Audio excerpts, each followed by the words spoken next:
जहन्नम की बैलवादी उन नमाजियों के लिए है जो नमाज तो पढ़ते हैं मगर कुछ लोग कब्र से ऐसे उठेंगे कि उनके चेहरे सुअर और बंदर की तरह होंगे। अल्लाह लोग हैं, आप सोच रहे होंगे कि हजरत तो अपने लोगों की तारीफ कर रहे हैं। मेरे भाई, ये मेरे अपने नहीं, आप भी मेरे अपने हो, ये भी मेरे अपने हैं। सवाल ये है कि अगर मैं आपको इनके बारे में नहीं बताऊंगा तो फिर आखिर इमाम मस्जिद में खड़े होकर अपने बारे में कहेगा तो मुक्तदी कहेंगे अपने ही मुंह मियां मिट्ठू बन रहे हैं, अपनी तारीफ खुद कर रहे हैं। और अगर हम आपको इनका मर्तबा नहीं बताएंगे तो कल बरोज़े हश्र आप अल्लाह की बारगाह में कह सकते हो मौला हमें इनके मर्तबे का इल्म नहीं था, इसलिए हमसे ये गलतियां हो गई।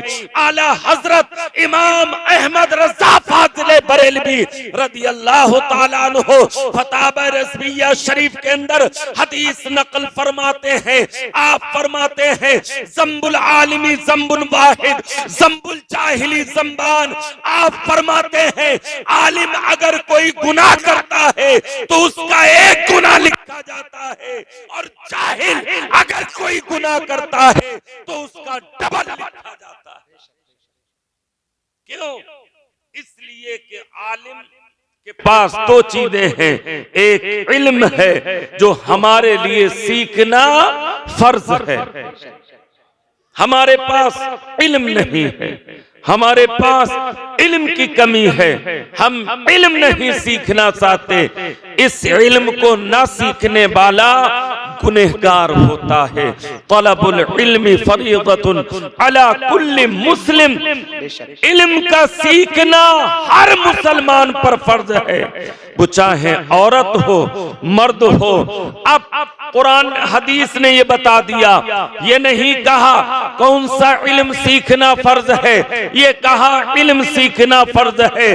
अब मैं कहता हूँ हाँ इल्म सीखना फर्ज है, वो इल्म जिससे तुम्हारा अकीदा महफूज रहे, वो इल्म जिससे तुम्हारा ईमान महफूज रहे, वो इल्म जिससे तुम्हारी नमाजों की कमियां पूरी हो जाए, वो इल्म सीखना तुम्हारे ऊपर फर्ज है जिससे ज़कात के मसाइल तुम्हें मालूम हो।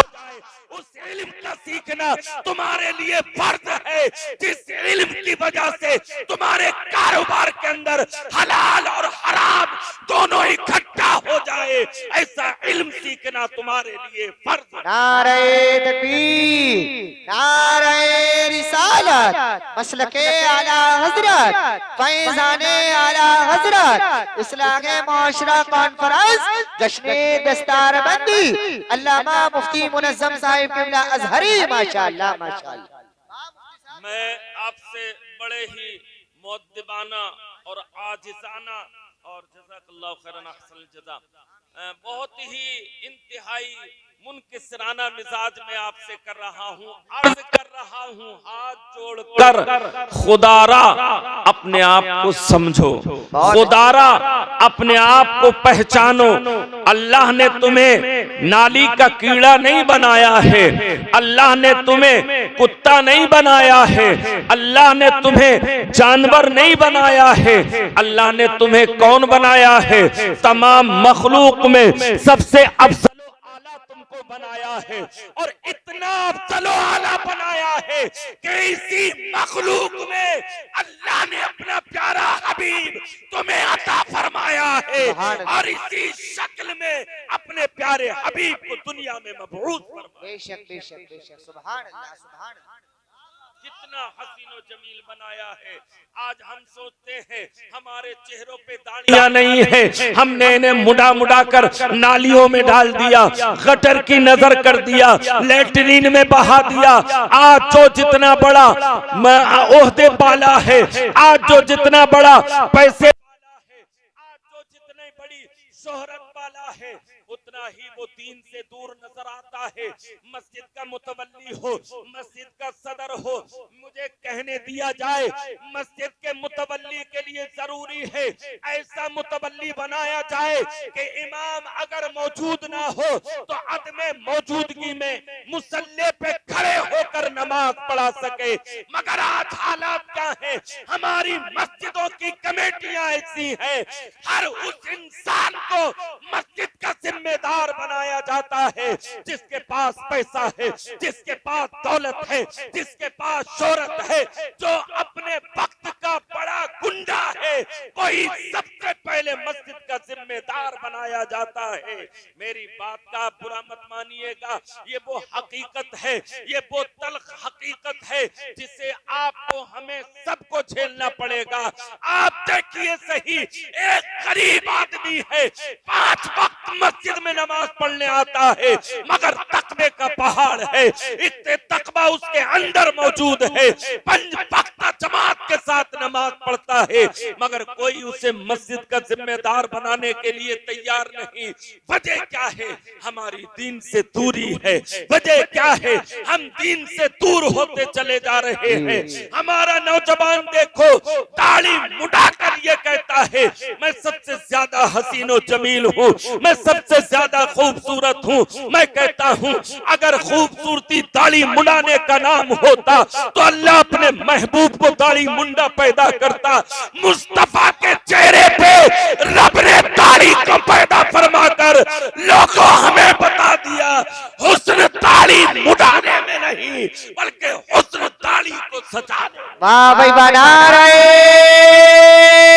तकबीर, नारे रिसालत, नारे हैदरी, नारे गौसियत, मसलके आला हज़रत, फैज़ाने आला हज़रत, इस्लाहे मुआशरा कॉन्फ्रेंस जश्ने दस्तारबंदी अल्लामा मुफ्ती मुनज़्ज़म साहिब किबला अज़हरी माशाअल्लाह।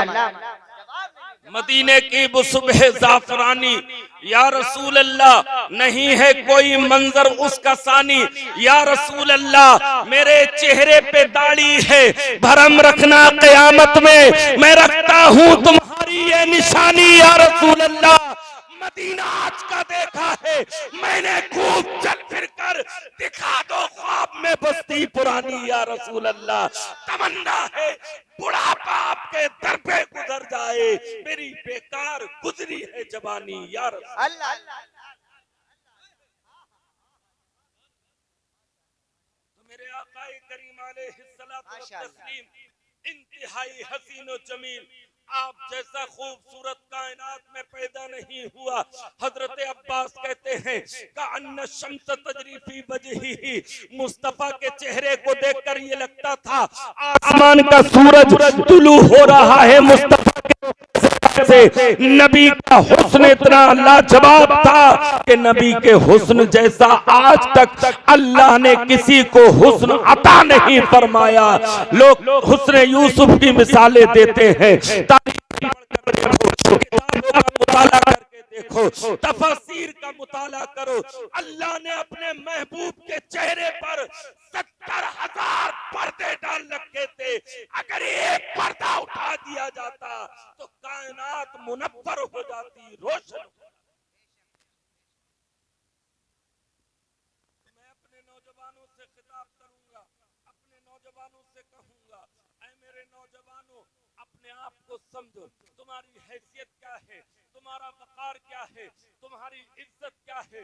अल्लाह ने तुम्हें किस लिए पैदा किया है, अल्लाह ने तुम्हारी तख्लीक का सबब क्या बताया है, अल्लाह ने कुरान में तुम्हें किस चीज से याद किया है।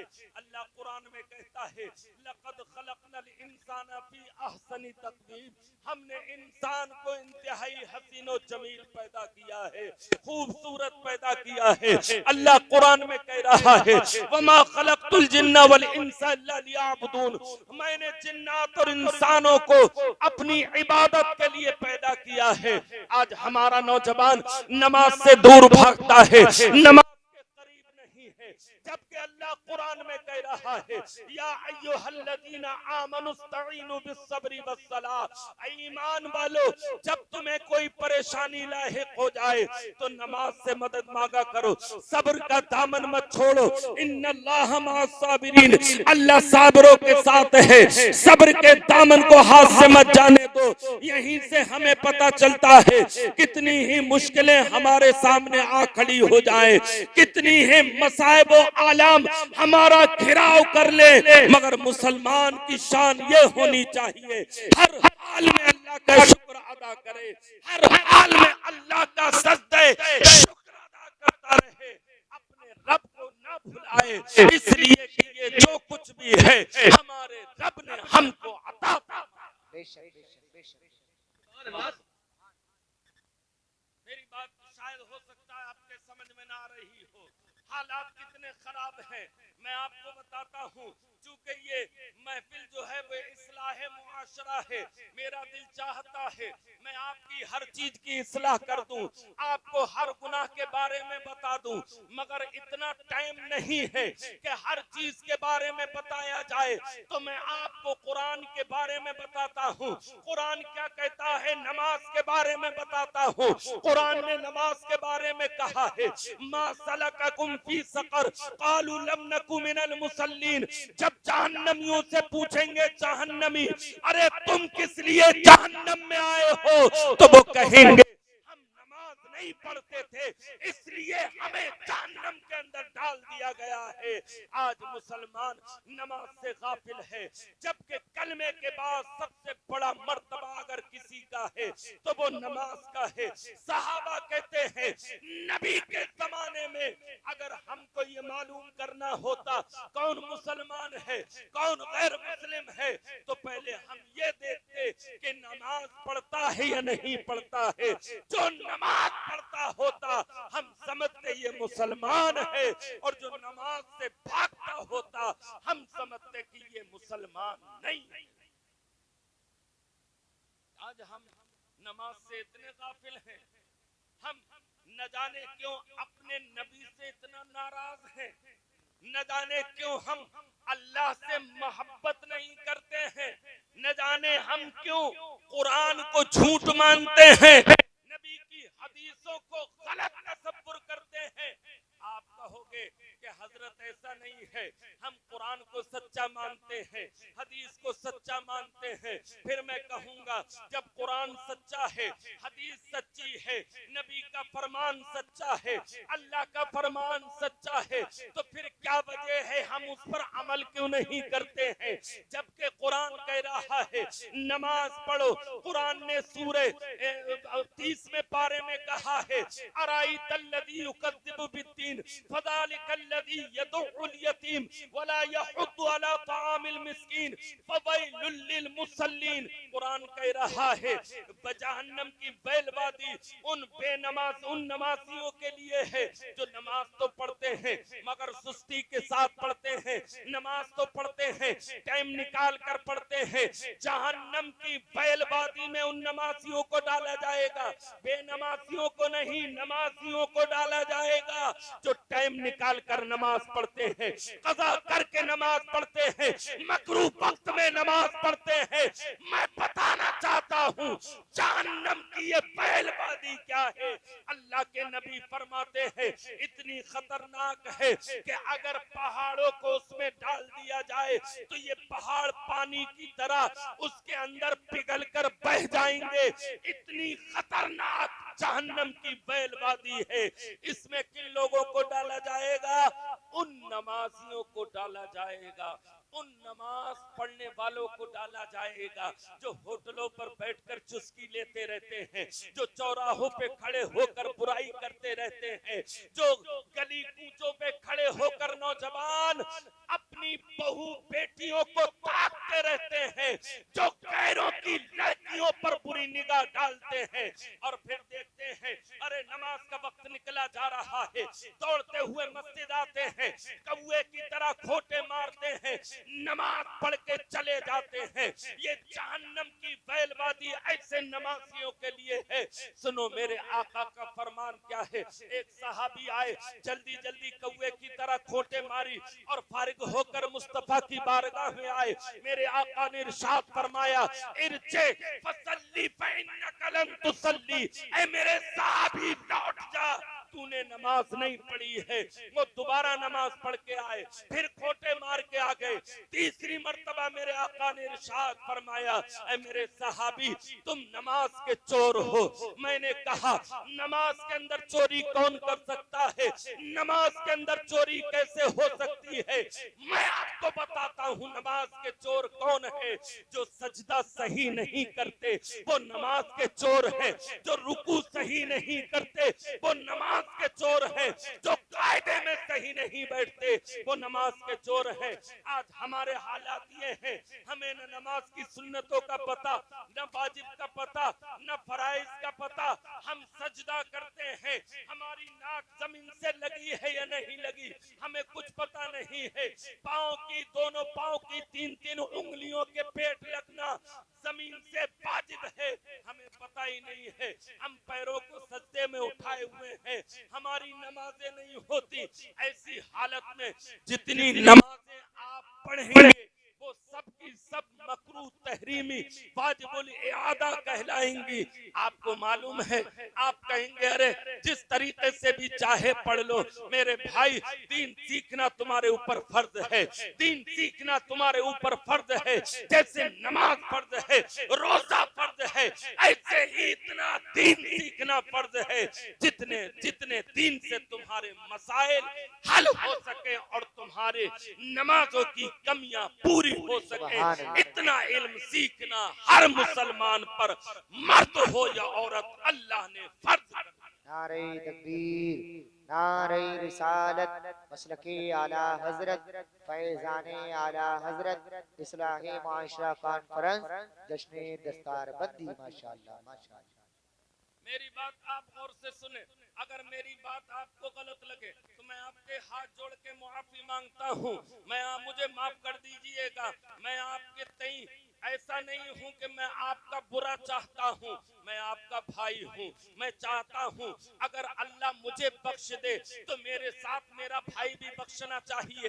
अल्लाह मुझे जन्नत अता करे तो मेरे साथ मेरा मुसलमान भाई भी जाना चाहिए। मैं आपका हमदर्द हूँ, मैं आपको बुराइयों में गिरफ्तार कराने नहीं आया हूँ, मैं बुराइयों से निकाल कर सिराते मुस्तकीम पर गामजन करने आया हूँ। मैं तुम्हें नबी का सच्चा आशिक बनाने आया हूँ, मैं तुम्हें नबी का शहदाई बनाने आया हूँ। नबी की सुन्नतों का अपने सर पर ताज रखो, ये बातें मैं तुमको सिखाने आया हूँ।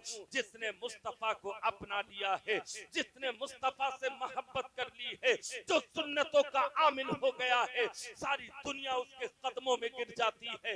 वक्त का गरीब नवाज कोई मालदार आदमी का नाम नहीं है। दिल्ली का राजा ख्वाजा कुतुबुद्दीन बख्तियार काकी सूखी रोटियां खाता था, तब जाके ये मकाम हासिल हुआ है। आज हमारा नौजवान है, दीन सीखना ही नहीं चाहता, उसके पास टाइम नहीं है, टाइम नहीं है उसके पास। जब से ये मोबाइल आया है जिंदगी हमारी अजीरन बन गई है। जब से ये मोबाइल चला है हमारे घर का चैन सुकून छिन गया है। जब से ये मोबाइल आया है लड़के लड़कियों में गलत बातें होने लगी है। जब से ये मोबाइल आया है खाली मगनी हो जाए और मगनी के बाद लड़का भी और लड़के भी आपस में बातें करने लगते हैं। ऐसा लगता है कि बस ये एक दूसरे के लिए बने हैं, एक दूसरे के मियाँ बीवी हो गए। मुसलमानों मेरी बात गौर से सुन लेना, अगर तुम्हारी मगनी हो चुकी है, तुम्हारा रिश्ता हो चुका है, जब तक तुम्हारा निकाह नहीं होगा उस लड़की से बात करना तुम्हारे लिए नाजायज और हराम है। अगर तुम बात करोगे करोगे तो गुनहगार हो जाओगे। आज हमारा नौजवान क्या समझता है, नाक में कान में बुंदा पहन लिया, नाक में नाक छिदा लिया, गले में चैन डाल ली, हाथ में चार अंगूठियां पहन ली, हाथ में ब्रासलेट डाल लिया, वो समझता है मैं बहुत बड़ा एजुकेटेड हूँ, मैं बहुत बड़ा पढ़ा लिखा हूँ। तेरी सब पढ़ाई धरी की धरी रह जाएगी जब कब्र के अंदर फरिश्ते तुझसे सवाल करेंगे, पूछेंगे बता तूने दुनिया में क्या किया था, तो तेरे पास क्या जवाब होगा। मुस्तफा का फरमान सुनो मुसलमानों, आज तुम्हें ये बात पक्के इरादे के साथ अल्लाह की बारगाह में तौबा करके जाना है कि अब तक जो गुनाह हुए मौला तेरी बारगाह में तौबा करते हैं, हमारी खताएं मुआफ फरमा दे। मेरा रब इतना करीम है, तुम्हारी सारी गलतियां एक पल में मुआफ फरमा देगा। मगर क्या करा जाए, हमारा नौजवान तौबा करने के लिए भी तैयार नहीं है। वो तो कहता है ये मौलाना लोग कहते रहते हैं, मेरे भाई कोई मौलाना कहता नहीं रहता है, ना उसे कोई जरूरत है, ये दीन है। मुस्तफा ने कहा है दूसरों तक पहुंचा दो ताकि ये ना कहने पाए मैदान हश्र में कि हमारे पास कोई बताने वाला नहीं था, हमें कोई तबलीग करने वाला नहीं था। मेरे भाई अल्लाह के नबी एक हदीस में इरशाद फरमाते हैं, तिरमिजी शरीफ की हदीस है, मुस्तफा ने फरमाया जिसके पास इल्म है और फिर वो उस पर अमल नहीं करता है तो वो इल्म उसके ऐसा है जैसे सुअर के गले में मोतियों का हार होता है जो उसको कोई फायदा नहीं देता। मेरे भाई मेरी बात गौर से सुनिएगा, एक एक जुमला एक एक सेंटेंस मिस मत होने दीजिएगा। अगर कोई जुमला मिस हो गया तो बात समझ में नहीं आएगी। आप गौर करें, नबी कह रहे हैं जिसके पास इल्म है, जो जानता है शराब हराम है, जो जानता है नमाज छोड़ने में कितना गुनाह है, जो जानता है ज़कात ना देने में कितना गुनाह है, जो जानता है गीबत करने में कितना बुरा गुनाह है, जो जानता है इमाम के अंदर कमियां तलाश करने में कितनी गलत बातें हैं, जो जानता है इमाम की बुराई करने में कितना गुनाह है, जो जानता है अपने माँ बाप को घर से धक्के मारने में कितना गुनाह है, जो जानता है अपनी औलाद की जिंदगियां बर्बाद कर रहा है, अपनी औलाद को नशे की लत लगवा रहा है। आज हमारा मुस्लिम मुआशरा, खास तौर पर हमारा नौजवान नशे की दुनिया में पहुंच चुका है। शराब वो पी रहा है, हेरोइन वो पी रहा है, चरस गांजा वो पी रहा है, अफीम वो खा रहा है, हाथ में नशे के इंजेक्शन वो लगा रहा है। अल्लाह के नबी एक हदीस में इरशाद फरमाते हैं, मुसलमानों सुनो, मेरे अंदर इतनी ताकत नहीं है मैं तुम्हें वो बार बार हदीस सुना सकूं। मेरे मुस्तफा से जब सहाबा ने पूछा था या रसूलल्लाह शराबी के बारे में बता दीजिए, शराब पीने वाले के बारे में बता दीजिए, तो आका के हाथों के रुंगटे खड़े हो गए थे, आंखों से आंसू जारी हो गए थे, दाढ़ियां मुबारक आंसुओं से तर हो गई थी। मुस्तफा का चेहरा पीला पड़ गया था, हाथ पैर कपकपा रहे थे और मेरे आका इन होठों से कपकपाते हुए लबों से इरशाद फरमा रहे थे, लोगों सुनो, जो शराब पीता है तो अल्लाह कसम खा लेता है, अल्लाह अपनी कसम खाता है, कहता है मुझे अपने इज्जत और जलाल की कसम है, अल्लाह कहता है मुझे अपने काबे की कसम है, अल्लाह कहता है मुझे अपने वजूद की कसम है। अल्लाह कसम खा रहा है, अल्लाह को कसम खाने की क्या जरूरत है, लेकिन खुदा अपनी कसम खा रहा है, अपनी कसम याद फरमा रहा है। अल्लाह कह रहा है मुझे अपनी इज्जत की जलाल की कसम है, जो इंसान दुनिया में एक घूंट भी शराब की पिएगा मैं उसे जहन्नमियों के जिस्म से निकला हुआ पीप खोलता हुआ उसके प्याले पिलाऊंगा जो शराब को हाथ लगाएगा। मेरे मुस्तफा ने फरमाया शराब पीना हराम है, शराब बेचना हराम है, शराब खरीदना हराम है, शराब को लाने वाला हराम का मुर्तकिब होता है, शराब की मदद करने वाला हराम का मुर्तकिब होता है।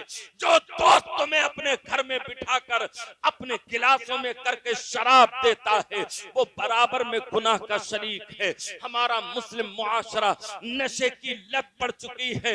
वजह क्या है? हमारा मुस्लिम मुआशरा नशे में गिरफ्तार क्यों है? इसके असबाब व इलल क्या है? कभी आपने इस पे गौर किया है? मैं बताता हूँ, कुछ लड़के ऐसे होते हैं जो लड़की बाजी के चक्कर में नशे की लत डाल लेते हैं, लड़की के चक्कर में बीड़ी सिगरेटें पीने लगते हैं।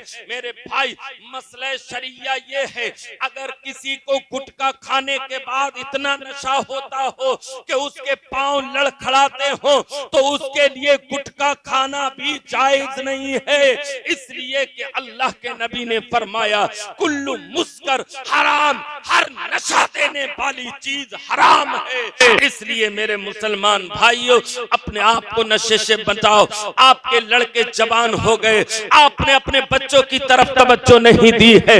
आज मैं अपने हम उम्र जिनकी औलादें जवान हो चुकी हैं उनसे खिताब करना चाहता हूँ, उनसे दो दो बातें करना चाहता हूँ। मेरे गांव में, मेरे इलाके में एक शख्स था, उसने मुझसे शिकायत की, हजरत मेरा बच्चा बिगड़ गया है, कोई ताबीज कर दीजिए। मैंने उससे पूछा तुम्हारा बच्चा बिगड़ कैसे गया? बोला बिगड़ गया है। मैंने उससे पूछा तुम अपना ईमानदारी से शेड्यूल बताओ, तुम्हारे पूरे दिन और रात का शेड्यूल क्या है? तो वो कहने लगा हजरत मैं सुबह को उठता हूँ 10 बजे और नाश्ता करता हूँ, नाश्ता करने के बाद अपनी दुकान पर चला जाता हूँ, पूरा दिन कारोबार में मसरूफ रहता हूँ, रात को थका मांदा आता हूँ, घर पे आता हूँ, आने के बाद हाथ मुंह धो के खाना खाता हूँ, खाना खाने के बाद थोड़ी देर अपने हाथ में टीवी का रिमोट देकर टीवी पर न्यूज सुनता हूँ, कुछ मेरे मन का होता है तो वो सुन लेता हूँ, कहीं गाना सुनता हूँ, कभी फिल्में देख लेता हूँ।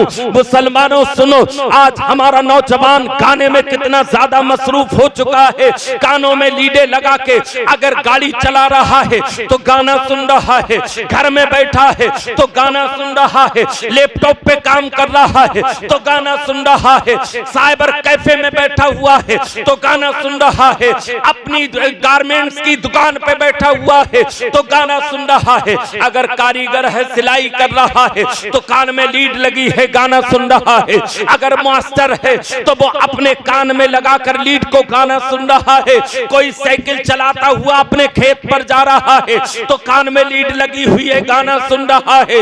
इतना ज्यादा आदमी गाने का आदी हो गया है।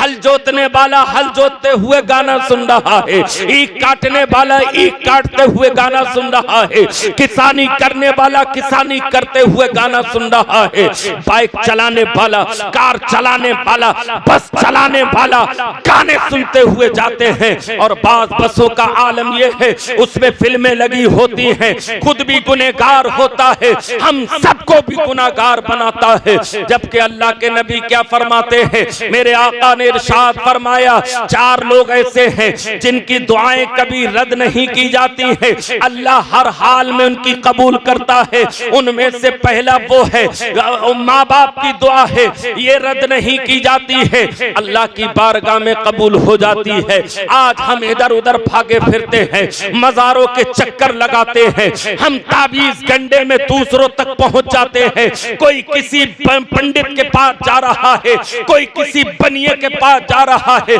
ताबीज गंडे कराते हैं। अरे मेरे भाई, तुझे कहीं जाने की जरूरत नहीं है। अगर तेरे कारोबार में कमी है, तेरे कारोबार में कमी है, तेरे रिस्क में कमी है, खैर बरकत नहीं हो रही है, कसम खुदा की मुस्तफा का फरमान बताता है अपने माँ बाप के कदमों से लिपट जा और अपनी अम्मी से कह दे, अपने वालिद से कह दे, एक दफे हाथ उठाकर दिल से दुआ कर दो। कसम खुदा की, जिसके माँ बाप अपने बेटे के लिए दुआ कर देंगे अल्लाह उनकी रोजी में कमी नहीं फरमाएगा। बेशक नारे तकबीर, नारे रिसालत, मजहबे इस्लाम, पैगंबरे इस्लाम, अज़मते वालिदैन, इस्लाहे माशरा कॉन्फ्रेंस। माशाअल्लाह माशाअल्लाह। क्या क्या बताऊं मैं आपको, किन किन बातों से आपको मैं आगाह करूं। गाने सुनने वालों, नबी का फरमान सुन लो। मेरे आका इरशाद फरमाते हैं कभी कभी तो दिल रोने लगता है, खून के आंसू बहाता है। हमारी इस नौजवान नस्ल को आखिर हो क्या गया है।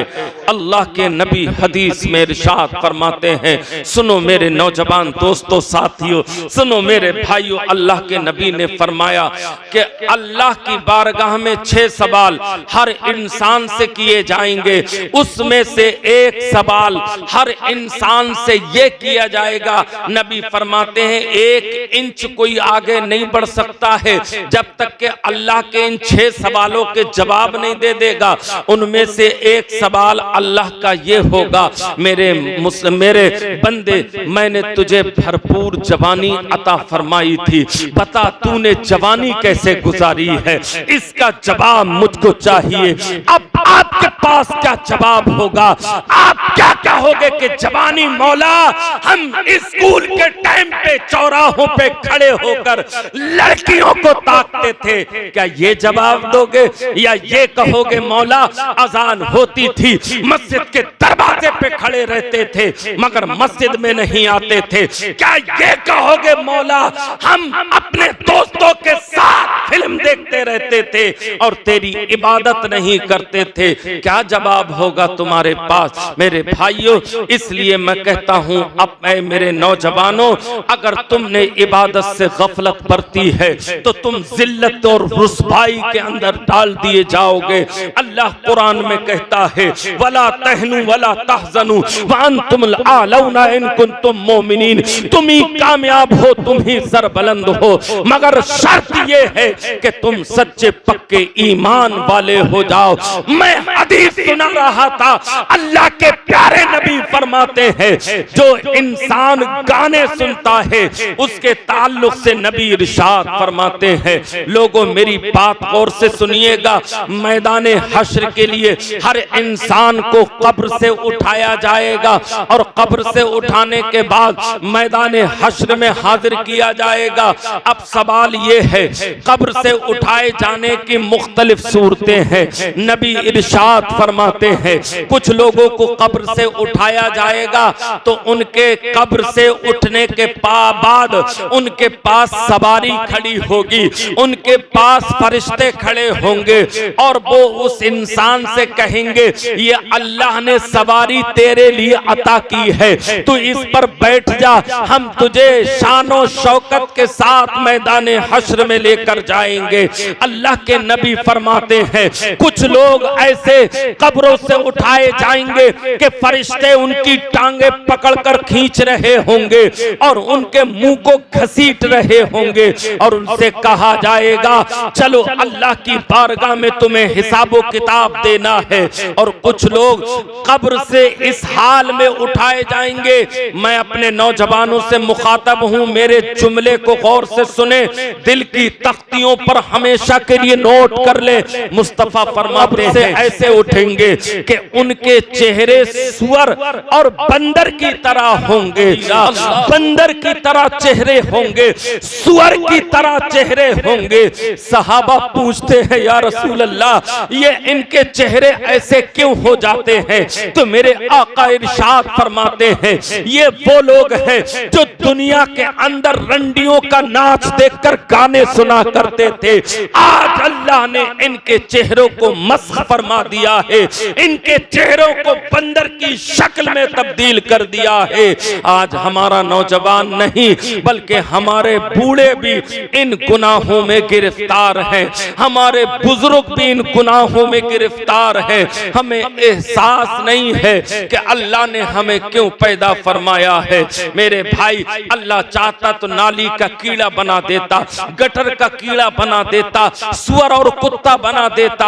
अगर उसने इंसान बनाया है और इंसान बनाकर भी हमें नबी की उम्मत में पैदा फरमाया है, वो नबी जो तमाम नबियों से अफजल है, इसलिए ये उम्मत भी तमाम उम्मतों से अफजल व आला है।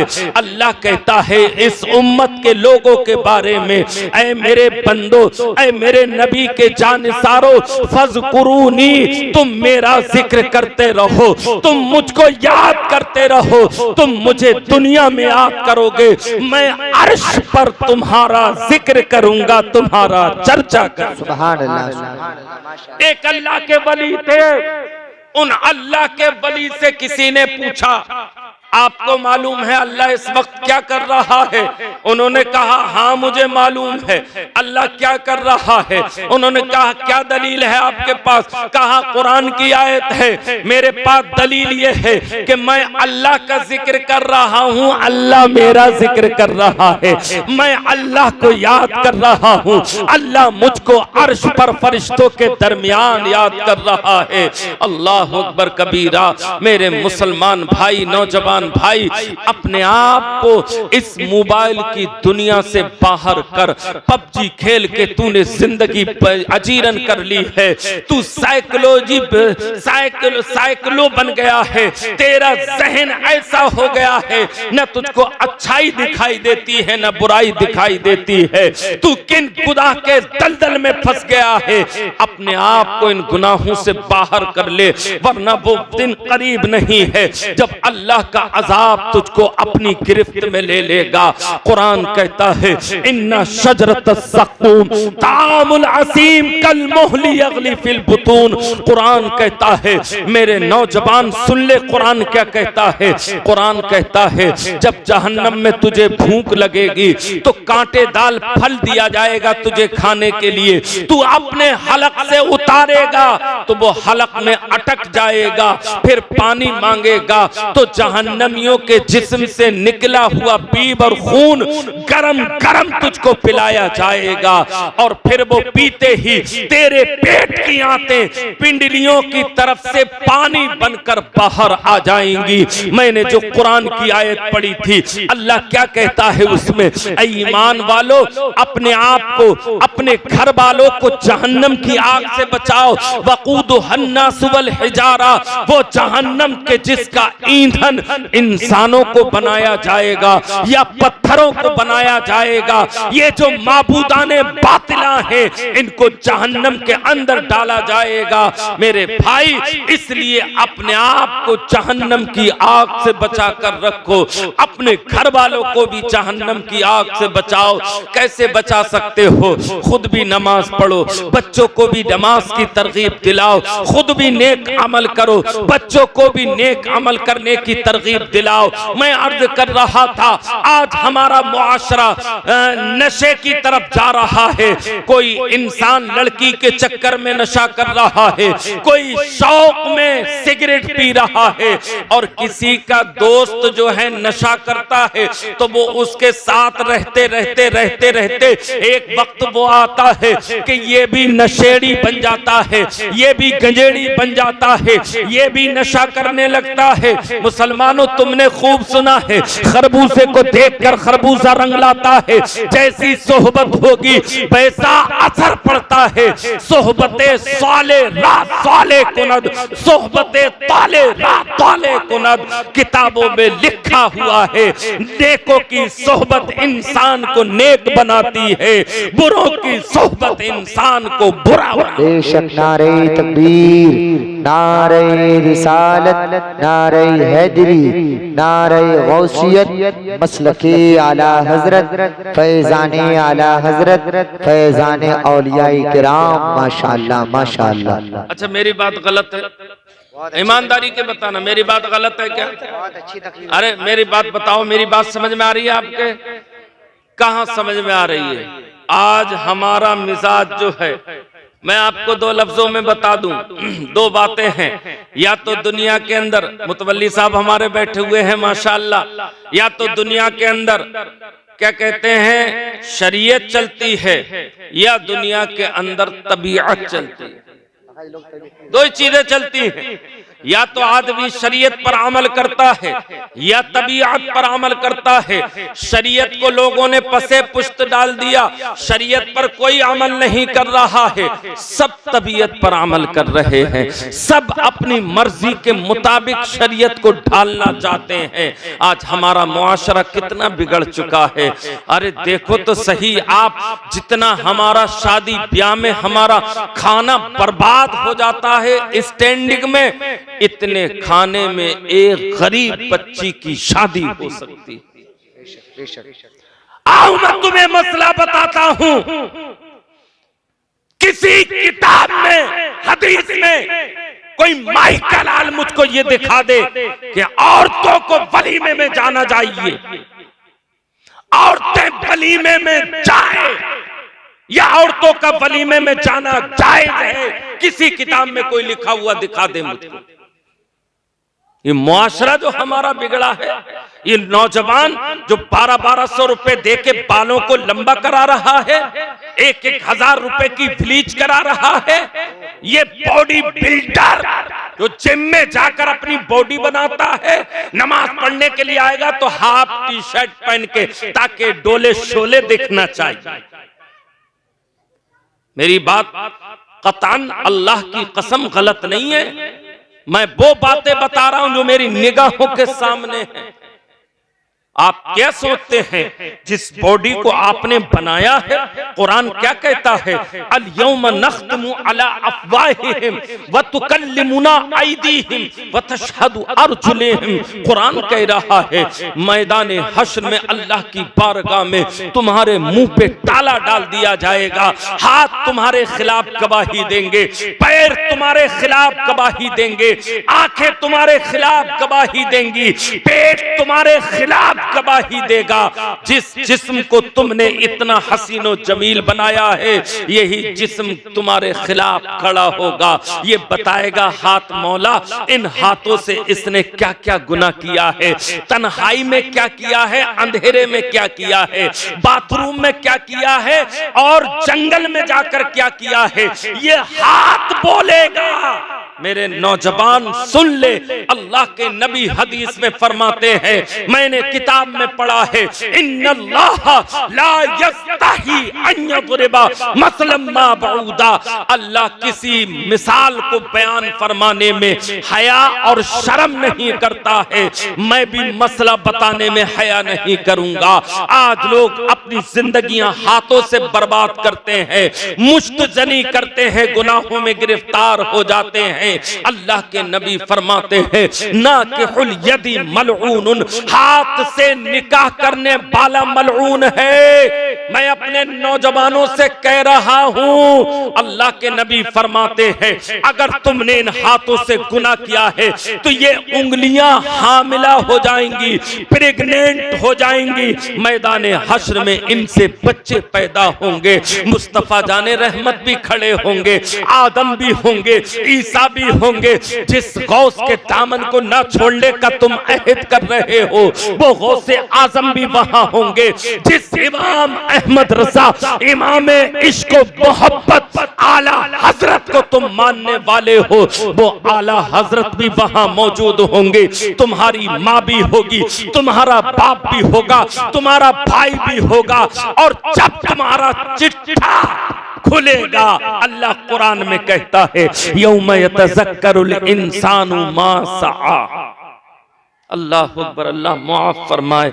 मेरे मौला तेरी बारगाह में मैं तौबा करता हूँ, मेरी खता को माफ कर दे। मैं तुम सबको गवाह बनाकर कह रहा हूँ यौम यतज़क्करुल इंसानु मा सआ। इसका तर्जमा सुने, जब अल्लाह की बारगाह में तुम्हारे आमाल स्क्रीन की तरह चल रहे होंगे, जैसे टीवी स्क्रीन पर कोई वीडियो लाइव चलता है, ऐसे तुम्हारे आमाल चल रहे होंगे।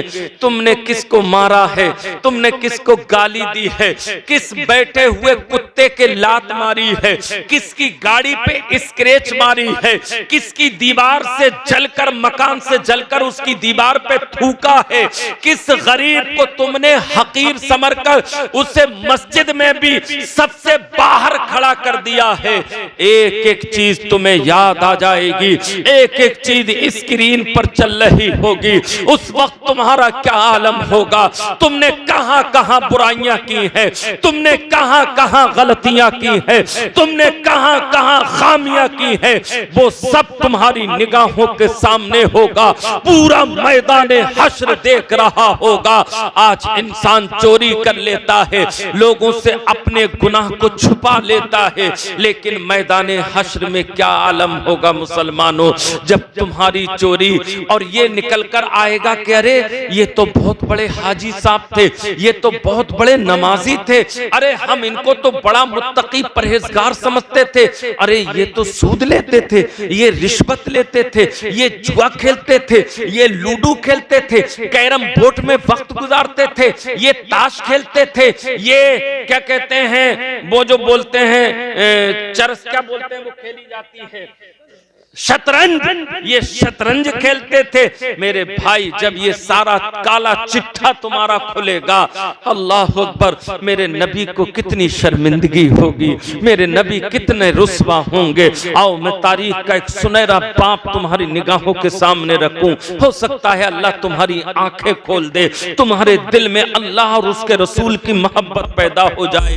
इसी की जामा मस्जिद की सीढ़ियों की बात है, एक गदागर, एक भिखारी भीख मांग रहा था, बैठे हुए भीख मांग रहा था, एक अंग्रेज का गुजर होता है, अंग्रेज गुजरा, उसने पर्स निकाला, पर्स से कुछ पैसे भिखारी के कासे में डाल दिए, गदागर ने वो पैसे लिए और अपनी जेब में रख लिए, और वो अंग्रेज अपने पर्स को जेब में रखता हुआ ऊपर चला जाता है, मगर इत्तेफाक ऐसा होता है कि पर्स जेब में नहीं रखा जाता। बाज मर्तबा हमारी पैंट की जो चैन लगी होती है, ये बटन लगा होता है, या जेब तंग होती है, तो मेरे भाई पर्स नीचे गिर जाता है। मैं यहाँ पर एक इस्लाह और करता चलूंगा, अरे कम से कम अपनी नमाजें खराब कर रहे हो, दूसरों की तो मत करो। तुम इतना टाइट पैंट पहन कर आते हो, मैं तुम में तजर्बे की बात बता रहा हूँ, जब लोग वुजू करने बैठते हैं तो उनकी कमीज ऊपर हो जाती है, उनके सुरीन की पूरी लकीर नजर आ रही होती है।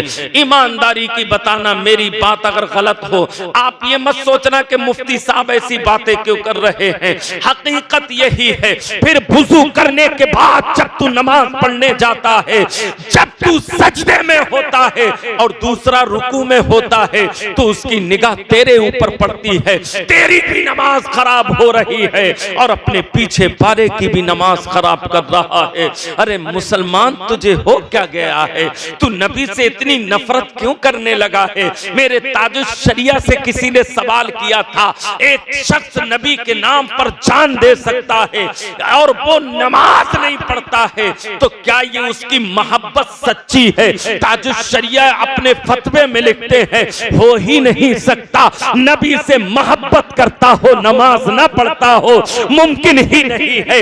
नबी से मोहब्बत करता हो, दाढ़ी छिलाता हो ही नहीं सकता। नबी से मोहब्बत करता हो, माँ बाप को धक्के मार के निकालता हो ही नहीं सकता। नबी से मोहब्बत करता हो, गाली बकता हो ही नहीं सकता। नबी से मोहब्बत करता हो, चोरी करता हो ही नहीं सकता। नबी से मोहब्बत करने वाला है, अपने इमाम की बुराई कर नहीं सकता है। नबी से मोहब्बत करता है तो दूसरे की चुगली नहीं करेगा, दूसरे की बुराई नहीं करेगा। अरे मेरे भाई, जितनी देर तू दूसरे की बुराई में गुजार रहा है, इतनी देर नबी पर दुरूद पढ़ ले, सलाम पढ़ ले, तेरी जिंदगी कामयाब हो जाए। सुभान अल्लाह, सुभान अल्लाह, सुभान अल्लाह। मैं अर्ज कर रहा था, वो गदागर अपने कासे में पैसे डाल लेता है, अंग्रेज गुजर जाता है, पर्स गिर जाता है, उस गदागर की फकीर की निगाह पर्स पर पड़ती है, भाग के उठा लेता है, अपने पास रख लेता है, सोचता है पलट कर वापस आएगा दे दूंगा, मगर वो पलटकर दूसरे रास्ते से निकल जाता है।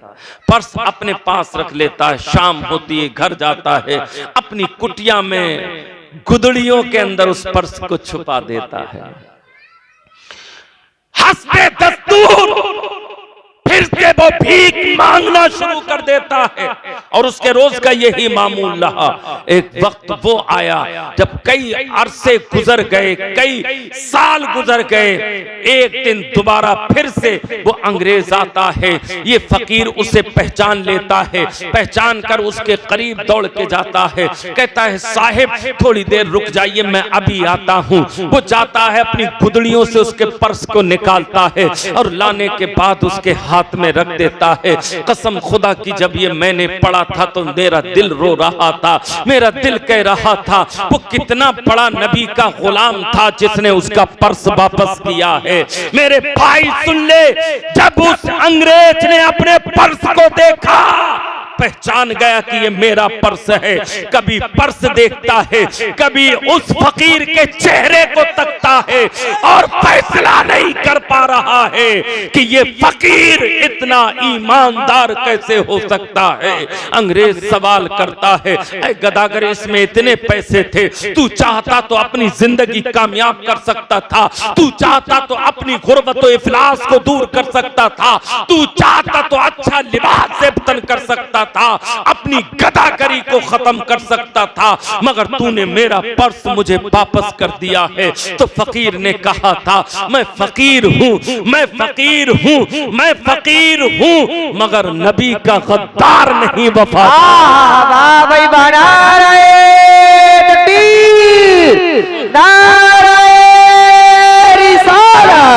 मसलके आला हज़रत फैज़ाने आला हज़रत जश्ने दस्तार बंदी माशाअल्लाह माशाअल्लाह। उस फकीर ने कहा था, कसम खुदा की मैं अपने नबी का गद्दार नहीं हूं, फकीर जरूर हूं।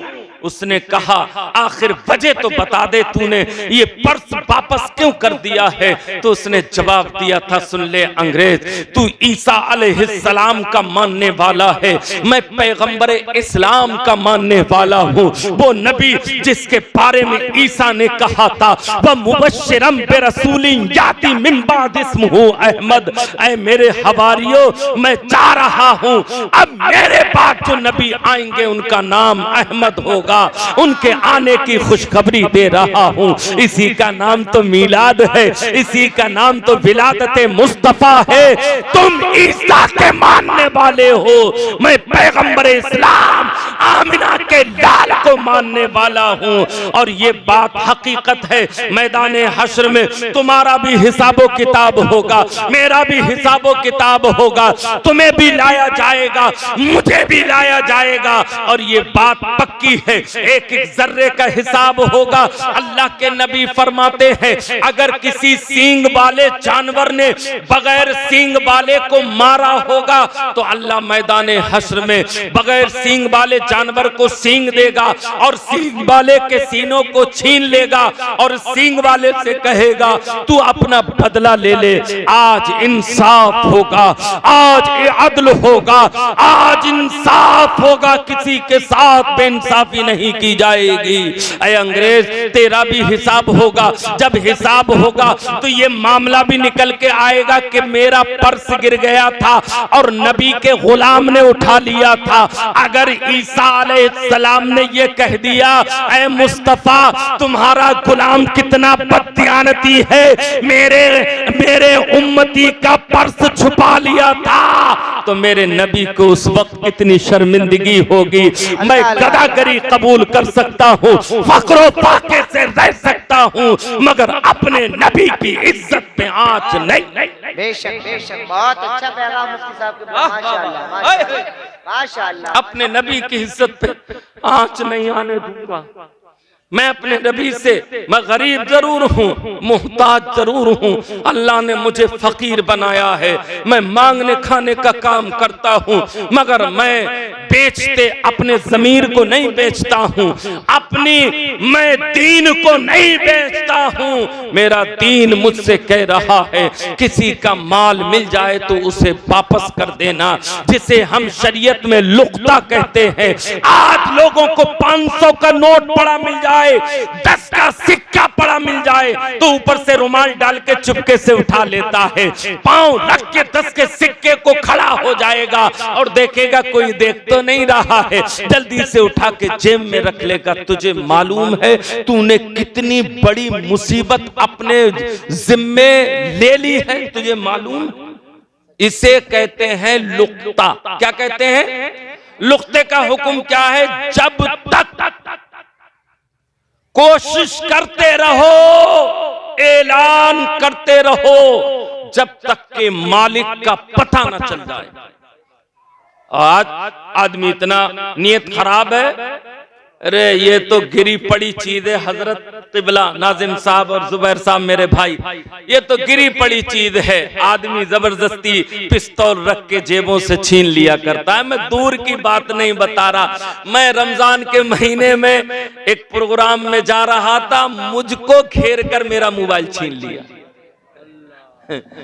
अब मैं दूसरे की बात नहीं करूंगा, मेरा मोबाइल छीन लिया। आप किसकी बात करते हो? इंसान की नीयत इतनी खराब क्यों है, उसकी वजह मैं आपको बता दूं। जिस दिन से हमारे हमारे दिल के अंदर से हराम और हलाल की तमीज खत्म हो गई, दिल के अंदर से अल्लाह का नूर भी खत्म हो गया है मेरे भाई। जिसके जो इंसान हलाल खाता होगा, उसका दिल उसे जवाब दे देगा कि ये काम तूने गलत किया। और एक बहुत बड़े मुफ्ती को मैं आपको बताता हूं, मोमिन की पहचान बता रहा हूं। एक बहुत बड़ा मुफ्ती है जो हर एक के पास है, और उस मुफ्ती का नाम है दिल। क्या नाम है? आप कुछ भी करें, एक मर्तबा आपका दिल आपसे जरूर कहेगा, उसको जबान से आप कहो या ना कहो, चाहे दिल में ही रखो, मगर दिल आपसे जरूर कहेगा कि ये काम तूने गलत किया। है ये मेरी बात? है या नहीं ये बात? हर इंसान का दिल इंसाफ करता है। यह इतना बड़ा मुफ्ती है जो हमें रियाकारी भी बताता है और हमें शरीयत भी बताता है। यही है इंसाफ करने वाला जो हमें बताता है कि तू रियाकार है या हकीकत में शरीयत से मोहब्बत करने वाला। उलमा ने लिखा है, कैसे पता चले कि ये इंसान रियाकार है या दिखावा कर रहा है या शरीयत पर अमल कर रहा है? तो मैं एक मिसाल बता दूं, मुतवल्ली साहब सुनिएगा। एक मिसाल बहुत आसान, वही काम आप तन्हाई में करो और वही सेम काम आप सबके सामने करो। अगर दोनों में फर्क हो जाए तो समझो रियाकारी। मेरी बात समझ गए आप? मिसाल के तौर पर मैं नंगे सर खाना खा रहा था, एग्जाम्पल बता रहा हूं। मैं नंगे सर खाना खा रहा था, दरवाजे पे खटखटाया किसी ने, इमाम साहब है? इमाम साहब के लड़के ने दरवाजा खोला, इमाम साहब ने जल्दी से टोपी उठाई, सर पे रख रियाकारी। पक्की वाली बात है, मैं बिल्कुल इसमें लगी लिपटी बातें ही नहीं है, बिल्कुल सही बात बताता हूं, पक्की बात है। कोई नमाज पढ़ रहा था अकेले, जैसे चाहता रुकू करता, जैसे चाहता सजदा करता, लेकिन जैसे ही उसको खबर मिली कि कोई आ गया, फिर इत्मीनान से बढ़िया करके सुन्नत के मुताबिक खड़ा हो गया। रियाकारी है। मैं हमेशा लोगों से कहता हूं, गुनाह करो तो अल्लाह के डर से छोड़ना। गुनाह को अगर छोड़ना है तो अल्लाह के डर से, और नेक काम करना है तो भी अल्लाह के डर से। मसला सुन लो, अगर तुमने डंडे के जोर पर नमाज पढ़ी, अल्लाह की मोहब्बत में नहीं पढ़ी, कसम खुदा की कहता हूं, तुम्हें नमाज पढ़ने का सवाब नहीं मिलेगा। लिख लो, दुनिया के जिस मुफ्ती से चाहे फतवा ले लेना, तुम्हें सवाब नहीं मिलेगा, सिर्फ फर्जियत साबित हो जाएगी, फर्ज खत्म हो जाएगा, जो जिम्मेदारी थी खत्म, लेकिन सवाब। इसी तरीके से तुमने गुनाह छोड़ा मगर अल्लाह के डर से नहीं। कैसे छोड़ा मैं बताता हूं। आप फिल्म देखने जा रहे थे, आप चोरी करने जा रहे थे, जिस घर में आपको घुसना था, इत्तेफाक ऐसा है कि उसी घर में कोई आदमी जाग गया और वो बाहर आया हुआ था। अब आप वहां से पलट कर आ गए, घर आ गए, आपका चोरी का मौका नहीं लगा। तो मसला तो यह है कि अगर कोई इंसान गुनाह ना करे तो उसे गुनाह नहीं मिलता है। तो ये जो गुनाह आपने चोरी वाला छोड़ा, अपने मन से, अल्लाह के डर से छोड़ा या दूसरे की वजह से? दूसरे की वजह से। पक्की बात है, तो आपको सवाब नहीं मिलेगा। आप फिल्म देखने जा रहे थे, इत्तेफाक से इमाम साहब वहां खड़े हुए थे, आप इधर गए उधर गए, इमाम साहब ने देखा ये बार बार चक्कर लगा रहा है, पूछा क्या बात है बेटे? क्या कुछ नहीं इमाम साहब, किसी का इंतजार कर रहा हूं, वो पलट के आ गया, फिल्म देखने का मौका नहीं लगा। तो ये किसके डर से फिल्म न देखी? इमाम साहब के डर से। क्यों करते हो ऐसा? इमाम साहब की क्या हैसियत है? इमाम भी तो डर रहा है किसी से, इमाम के ऊपर वाला इमाम भी किसी से डर रहा है, उससे ऊपर वाला भी डर रहा है। ये दुनिया के अंदर जितने हैं अंबिया इकराम ये भी डरते हैं। आपने हदीस सुनी होगी, तफसील में नहीं जाता। जब उम्मत परेशान होगी, आदम के पास जाएगी, शीश के पास जाएगी, नूह के पास जाएगी, इब्राहिम के पास जाएगी, इसहाक के पास जाएगी, यूसुफ के पास जाएगी, मूसा ईसा सबके पास जाएगी। हर एक अपने से जुदा कर देगा, कहेगा आप फला के पास चले जाओ, फला के पास चले जाओ। हम इस डर से कांप रहे हैं, हम इस डर से कांप रहे हैं, जबकि अंबिया गुनाहों से मासूम होते हैं, न गुनाह सगीरा करते हैं, न कबीरा के मुर्तकिब है, मगर अल्लाह का खौफ उनके दिल में ऐसा है। आखिर में ईसा अलैहिस्सलाम के पास आएंगे। आला हजरत ने अपने शेर में उसको कहा है, सब तबीबों ने दे दिया है जवाब, आह ईसा अगर दबा न करे। मेरी बात समझ में आ रही है आपके? तो गुनाह भी छोड़ना है तो अल्लाह के डर से, किसी का डर नहीं होना चाहिए।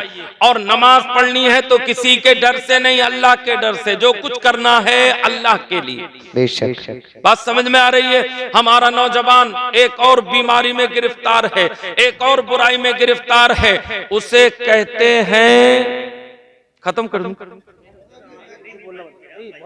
अच्छा कोई बात नहीं, दुरूद शरीफ पढ़ लीजिए। अल्लाहुम्मा सल्ली अला सय्यिदिना मौलाना मुहम्मदिन मुबारक वसल्लम अलैका रसूल अल्लाह सल्लल्लाहु तआला अलैहि वसल्लम। एक बात और मैं बता के जाऊंगा आज आपको, हमारा नौजवान पेशाब की छींटों से नहीं बचता, खड़े होकर मूतता है। जीन्स पहने हुए है, खड़े होकर मूत रहा है। बैठकर भी अगर पेशाब किया है तो ढेला भी नहीं है, पानी भी नहीं है, इस्तंजा भी नहीं कर रहा है। अल्लाह के नबी इरशाद फरमाते हैं, लोगों सुनो, अपने नौजवानों से मैं खिताब कर रहा हूँ, मेरा नौजवान गौर से सुने, जो पेशाब की छींटों से नहीं बचेगा वो कब्र के अज़ाब से नहीं बच सकता है। इसलिए कि मुस्तफा कहते हैं, अक्सर अज़ाब लोगों को पेशाब की छींटों से ना बचने की वजह से दिया जाए। हमारा नौजवान पेशाब से बचता ही नहीं। अच्छा फिर अगर पेशाब कर भी लेता है तो एक गलत फहमी हमारे अवाम में फैली हुई है।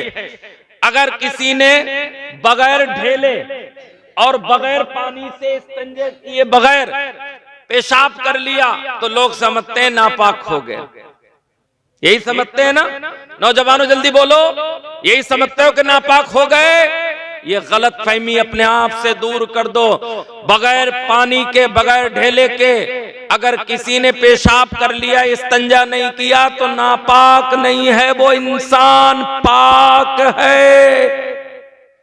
आपने पेशाब किया, पेशाब करने के बाद घर जाइए, आपने जो अंडरवियर पहना था उस पे कतरे जरूर आ गए होंगे पेशाब के, उसे उतार कर टांग दीजिए, उस जगह को धो लीजिए और धोने के बाद वो कपड़े ज़ेब-तन कर लीजिए जिन पर नापाकी नहीं है। अगर पैंट पे नहीं है तो पैंट पहन लीजिए, कुर्ते पे नहीं है तो कुर्ता पहन लीजिए। पसीने का इसमें कोई अमल दखल नहीं है। आप वुजू कीजिए और जाकर अल्लाह का जिक्र कीजिए, नमाज पढ़िए, आप पाक हैं। इसलिए मैं अपने नौजवान से कहता हूं, तू इस बात का गुमान मत करना कि बगैर पानी के तूने इस्तिंजा कर लिया तो तू नापाक हो गया। तू नापाक नहीं है, पाक है। अपना बदन धो ले, वो जगह जो पेशाब की है उसे धो ले, वुजू कर ले, मस्जिद में चला जा, चाहे तो कुरान पढ़, चाहे तो अल्लाह की इबादत। हमारी माँ और बहनें भी समझती हैं। हमारी माँ और बहनें क्या समझती हैं? हमारी माँ और बहनें ये समझती हैं अगर बच्चे ने पेशाब कर दिया तो वो समझती हैं कि हम नापाक हो गई। अगर बच्चे को इस्तंजा करा दिया, उसकी टट्टी धुलवा दी, वो ये समझती हैं हम नापाक हो गई। अगर किसी औरत ने बच्चे को दूध पिला दिया, वो समझती है मेरा वुजू टूट गया। अरे मेरे भाई, अगर आपने बच्चे की टट्टी धुलवा दी है तो भी आपका वुजू नहीं टूटेगा। अगर आपने बच्चे को दूध पिला दिया है तो भी आपका वुजू नहीं टूटेगा। यहां तक कि बच्चे ने आपके ऊपर पेशाब कर दिया, आप उस जगह को धो डालिए, आप पाक हैं, आप बावुजू हैं। आप कुरान भी पढ़िए, अल्लाह का जिक्र भी कीजिए, नमाज भी अदा कीजिए, किसी चीज में कोई कमी नहीं आई। मगर करा क्या जाए, हमारा नौजवान तबीयत के मुताबिक अमल करता है मेरे भाई, शरीयत पर करता है, तबीयत पर, जल्दी बोलो ना, तबीयत पर अमल करता है, शरीयत पर नहीं करता। तबीयत पर कैसे करता है, मैं उसके एग्जाम्पल दे दूं 2-3। मेरा भी टाइम शायद पूरा होने वाला है और मेरे ख्याल से सैयद साहब आने वाले होंगे गालिबन, है ना? तैयारी है माशाअल्लाह। आप अभी औलाद रसूल के चेहरे की ज़ियारत करेंगे इंशाअल्लाह अज़ीज़, मैं भी ज़ियारत करूंगा और हम आज ये अहद करके उठेंगे कि इंशाअल्लाह इन सारी बातों पर अमल करेंगे। जल्दी बोलो, करोगे? हमारे अक्सर जलसे इंटरटेनमेंट के लिए होते हैं। हम ज़हनी तौर पर तकरीरें सुनने के ऐसे आदी हो गए हैं। अल्लाहु अकबर कबीरा। आप सारे लोग बैठे रहें, आप लोग बैठे रहें, हजरत मिंबर रसूल पर आ रहे हैं, हजरत को बस रास्ता दे दें। आप लोग सुकून से बैठे रहिएगा, हजरत मिंबर रसूल देख रहे हैं। आज हमारे माबैन औलादे फातिमा नबी पाक सल्लल्लाहु अलैहि वसल्लम के चमन के महकते फूल हुजूर अशाह डॉक्टर सैयद मोहम्मद शाहिद साहब क़िबला मद्दज़िल्लाहुल आली अतालल्लाहु उम्रहु तशरीफ फरमा हैं। आप अपने माथे की निगाहों से हजरत का दीदार करें और सवाब दारन हासिल करें। मेरी गुफ्तगू इख्तिताम की तरफ है। मैं चंद बातें और आप हजरात के गोश गुजार करके अपनी बात को ख़त्म कर दूंगा। आप हजरात बस थोड़ी देर के लिए मेरी गुफ्तगू को सुन लें इंशाअल्लाह अज़ीज़। उसके बाद हुजूर सैयद शाहिद मियाँ साहब क़िबला होंगे और आप हजरात होंगे। एक मर्तबा मोहब्बत से दुरूद पाक पढ़ लें। अल्लाहुम्मा सल्लि अला सय्यिदिना मौलाना मुहम्मद व बारिक वसल्लम सल्लु अलैहि सलातु व सलाम अलैका या रसूल अल्लाह सल्लल्लाहु तआला अलैहि वसल्लम। क्या चीज है इसमें? कुरान करीम है। तो ये क्यों लाए? यहाँ रखो ना, या फिर यहाँ कोई मेज ले लीजिए, यहाँ पे रख दो, कोई बात नहीं, यहाँ पे रखो, इस पे रख दीजिए और ये रखिए, ये यहाँ पे रख दीजिए, बस ठीक है। बस तशरीफ रख के बस 2 मिनट के लिए हजरत आपकी तवज्जो मेरी तरफ है, बोले है तवज्जो? हाँ, मैं अर्ज कर रहा था हुजूर सैयद साहब क़िबला तशरीफ फरमा है, इनकी मौजूदगी में बड़ी जिम्मेदारी से 2-3 जुमले बोलकर अपनी बात को खत्म कर दूंगा। बस मेरी बात सुन लें, अफरा तफरी का माहौल ना बनाएं। जिक्र रसूल है, ये अल्लाह के जिक्र की महफिल है, इस्लाह मुआशरा कॉन्फ्रेंस है, लिहाजा अफरा तफरी का माहौल हरगिज पैदा न करें। तो मैं अर्ज कर रहा था कि आज हम और आप शरीयत पर कम, तबीयत पर ज्यादा अमल कर रहे हैं। उसकी मिसालें मैं आपको देता हूं, उसके बाद चंद बातें बताकर मैं अपनी गुफ्तगू खत्म करता हूं। एक इंसान है जो बुढ़ापे की मंजिलों को पहुंच गया है, जो बुढ़ापे में कदम रख चुका है। आप अगर उस इंसान से कहो कि हजरत अपने चेहरे पर दाढ़ी रखा लीजिए, अपने चेहरे पर दाढ़ी को सजा लीजिए, तो वो बुजुर्ग क्या कहता है मालूम है? बुजुर्ग कहता है कि हजरत मैं हज कर आऊं या उम्रा कर आऊं तब दाढ़ी रखूंगा, बच्चों की शादी से निमट जाऊं तब दाढ़ी रखूंगा। तो ये शरीयत पर अमल हुआ या तबीयत पर अमल हुआ?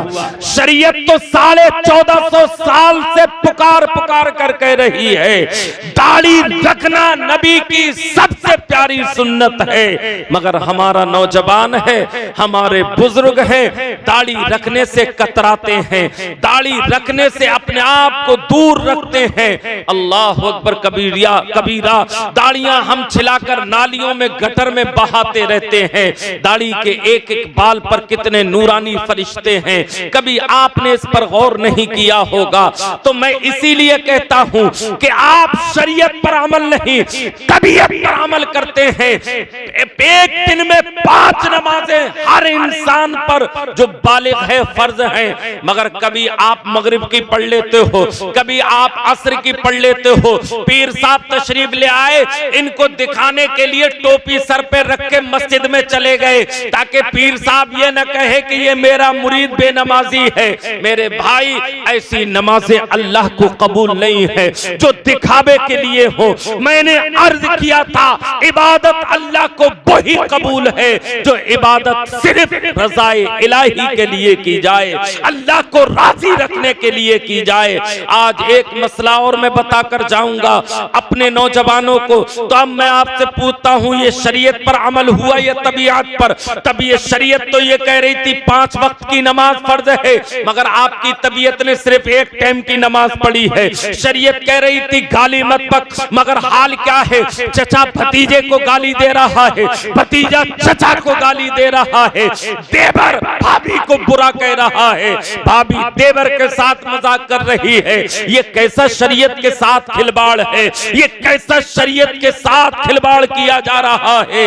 मुस्तफा की शरीयत को ऐसा रौंदा जाएगा ये मैंने कभी नहीं सोचा था। ये तो मुसलमानों खैर करो अपनी कि अल्लाह के नबी हमारे माबैन तशरीफ फरमा है, वरना पिछली उम्मतों की तारीखें उठाकर देखो उनके ऊपर कैसे कैसे अजाब आए हैं। ये तो अल्लाह ने वादा किया है वमा कान अल्लाहु लियुअज़्ज़िबहुम व अंत फीहिम। महबूब आप हो उम्मत के अंदर, इसलिए अजाब नाजिल नहीं करूंगा, वरना ये उम्मत इस लायक नहीं है कि इस पर अजाब नाजिल ना हो। कौन सा ऐसा गुनाह है, कौन सी ऐसी बुराई है जो इस उम्मत के अंदर मौजूद नहीं है? हमारा नौजवान किस कदर बुराइयों में गिरफ्तार है। अल्लाह के नबी हदीस में इरशाद फरमाते हैं, मेरे जुमले को सुनिएगा, मैं आपसे मुखातब हूं, जुमले को सुनिएगा। नबी फरमाते हैं जिसकी नमाज पूरी नहीं वो ज़कात देगा तो ज़कात कबूल नहीं, हज करेगा तो हज कबूल नहीं, रोजा रखेगा तो रोजा कबूल नहीं। जिसकी नमाजें पूरी नहीं उसकी कोई इबादत कबूल नहीं की जाएगी। अब मैं आपसे पूछना चाहता हूं, जो नमाजें छोड़कर फातिहा में पड़े हुए हैं, जो नमाजें छोड़कर मजारों के चक्कर लगा रहे हैं, मैं आपसे पूछना चाहता हूं जब फर्ज छोड़कर फर्ज कबूल नहीं हो रहा है तो मुस्तहब्बात और नवाफिल आपके कबूल हो जाएंगे। हाँ, फर्ज नमाज पढ़ो, मजार पे हाजिरी दो, अल्लाह के वलियों का फैज होगा, दिल की दुनिया बदल जाएगी। आप नमाज पढ़ो, फातिहा दिलाओ, उर्स करो, 11वीं शरीफ मनाओ, गौसे आजम भी खुश हो जाएंगे, गरीब भी खुश हो जाएंगे। मगर तुमने जो सबसे अहम इबादत है नमाज, उसको छोड़ रखा है। मैं कहता हूं तुम कुछ मत करो, सिर्फ नमाज पढ़ना शुरू कर दो। कुछ मत करो, सिर्फ नमाज पढ़ना शुरू कर दो 5 टाइम की, तुम्हारे सारे गुनाह छूट जाएंगे, तुम्हारी सारी बुराइयां तुमसे दूर हो जाएंगी। ये मैं नहीं कहता, अल्लाह का कुरान कहता है इन्ना सलाता तन्हा अनिल फहशाए वल मुनकर। कुरान कह रहा है नमाज हर किस्म की बुराई से इंसान को रोक देती है, छुटकारा दिला देती है। चाहे दुनियावी मामलात की बुराई हो या बातनी बुराई हो या शरीयत के खिलाफ कोई कदम उठता हो, तुम नमाज पढ़ने लगोगे, अच्छाइयां तुम्हारे अंदर पैदा हो जाएंगी। मैं अपने नौजवान से आखिरी बात खिताब कर रहा हूँ, आखिरी बात बता रहा हूँ, जिनकी नमाज़ें मुकम्मल नहीं, उनकी नफल नमाज कबूल नहीं है। हिलियतुल औलिया के अंदर इमाम नुऐम अस्फहानी अलैहिर्रहमा ने हजरत सैयदना अबू बकर सिद्दीक रदियल्लाहु ताला अन्हु से जो हदीस मरवी है उसको नकल फरमाया है। आज हमारे मुआशरे के अंदर बुजुर्गान मिल्लत इस्लामिया तशरीफ फरमा है, हमारे उलमा भी तशरीफ फरमा है, पीर मुर्शिद भी तशरीफ फरमा है। आज मिल्लत इस्लामिया के अंदर ऐसा इंतशार बर्पा हुआ है, अली के नाम पर लोग तब्दीली होते जा रहे हैं। अली का नाम ले लेकर लोग हजरत उमर और अबू बकर को बुरा कहने पे लगे हुए हैं। किसी न किसी तरीके से अली का नाम लेके अबू बकर की तनकीस करना चाहते हैं, उमर की तनकीस करना चाहते हैं। अरे मेरे भाई, अबू बकर वो है जिसको नबी ने अपने सीने से लगाया है, जिसको मुस्तफा ने अपने जिगर से लगाया है। अबू बकर का मर्तबा कम नहीं है। मैं इसकी तफसील में नहीं जाना चाहता, मसला बताना चाहता हूं, जिसके फराइज पूरे नहीं उसकी नफल नमाज कबूल नहीं है। आपकी तवज्जो है मेरी तरफ या इनकी तरफ है? अब हम उन लोगों की तरफ है, कार्यकर्ताओं की तरफ या मेरी तरफ है? मेरी तरफ है तो बहुत अच्छी बात है। अगर मेरी तरफ सही बात यह है, मैं अपनी बात खत्म कर रहा हूं कि जब से जितना ज्यादा इल्म हमारे पास आया है उतनी ही बदअमली बढ़ती जा रही है। आज आदमी क्या है देखो, यूट्यूब जिसने जिंदगी बर्बाद कर दी। एक वो इंजीनियर मरदूद पैदा हो गया है, वो नौजवानों को बहकाने में लगा हुआ है। अरे भाई, इंजीनियर का काम है बिल्डिंग बना, फ्लाईओवर बना, मटेरियल बता, ईंट के बारे में बता, सरिया के बारे में बता, तुझे हदीस के बारे में क्या मालूम? बड़े बड़े मुहद्दिस, इमामुल मुहद्दिसीन इमाम बुखारी जैसे इरशाद फरमाते हैं, हदीस के बारे में हम सयादला मेडिकल है और उस मेडिकल की दवा तजवीज करने वाले ये फुक़हा हैं। मुहद्दिसीन कह रहे हैं, हमें पता नहीं होता, बाद मर्तबा हदीस हम बयान करते हैं मगर मतलब फकीह बताता। ये दो चंद किताबें पढ़ने वाला जिसे इल्म से बिल्कुल शगफ नहीं, उर्दू में जब से हदीसों का तर्जमा आ गया है ना, हर औना पौना अपने आप को मुहद्दिस कह रहा है। मुहद्दिस हूं मैं। अबे मुहद्दिस है तू जालिम, मुहद्दिस नहीं हो सकता है। अल्लाह अकबर कबीरा। तो मसला सुने, जिसके फर्ज पूरे नहीं उसकी नफिल नमाज, जल्दी बोलो। अब आप कहेंगे कौन सी नमाज मैं बता रहा हूं। जोहर में 2 नफिल पढ़ते हो, अगर फर्ज तुम्हारे जिम्मे है कज़ा के तो ये नफिल कबूल नहीं। असर में 4 सुन्नतें पहले पढ़ते हो, अगर फर्ज पूरे नहीं तो सुन्नतें गैर मुअक्कदा ये आपकी कबूल नहीं। सुन्नत मुअक्कदा और गैर मुअक्कदा में भी फर्क है, ये बात जहन में रखना। सुन्नत मुअक्कदा में 2 रकत के बाद सिर्फ तहियात पढ़ी जाती है और खड़ा हो जाएगा तीसरी रकत के लिए, अलहम्दो से शुरू करेगा। और गैर मुअक्कदा में तहियात के बाद दुरूदें और वो क्या कहते हैं आयत भी पढ़ी जाएगी या दुआ भी पढ़ी जाएगी, और तीसरी रकत सुबहाना से शुरू की जाएगी। ये मुअक्किदा और गैर मुअक्किदा का फर्क है। तो मैं अर्ज कर रहा था, जिसके फर्ज पूरे नहीं उसकी सुन्नतें गैर मुअक्किदा पूरी नहीं, वो कबूल नहीं होंगी। मगरिब के 2 नफिल हैं वो भी कबूल नहीं। इशा के 4 नफिल और 4 सुन्नतें पहले की हैं, अगर फर्ज पूरे नहीं है तो ये भी कबूल नहीं होगा। फिर क्या करें? तो मैं बता रहा हूं क्या करोगे। नमाज इतनी ही पढ़ोगे मगर पूरे फर्ज अदा हो जाएंगे और अल्लाह भी राजी हो जाएगा। हदीस सुने, नबी का फरमान, अल्लाह अकबर कबीरा। अगर आपके फर्ज पूरे नहीं, मिसाल के तौर पर हर बच्चा 15 साल में लड़का बालिग हो जाता है, लड़की 9 साल से लेकर 15 साल तक किसी भी उम्र में बालिग हो सकती है। लड़के की उम्र 15 साल है, 15 साल में लड़का बालिग हो जाएगा। अब आपको हिसाब लगाना 15 साल के बाद आपकी कितनी उम्र है। मिसाल के तौर पर आप 20 साल के हैं, 25 साल के हैं, मान लीजिए आप 25 साल के हैं, तो आपके ऊपर नमाज फर्ज हुए कितने साल हो गए?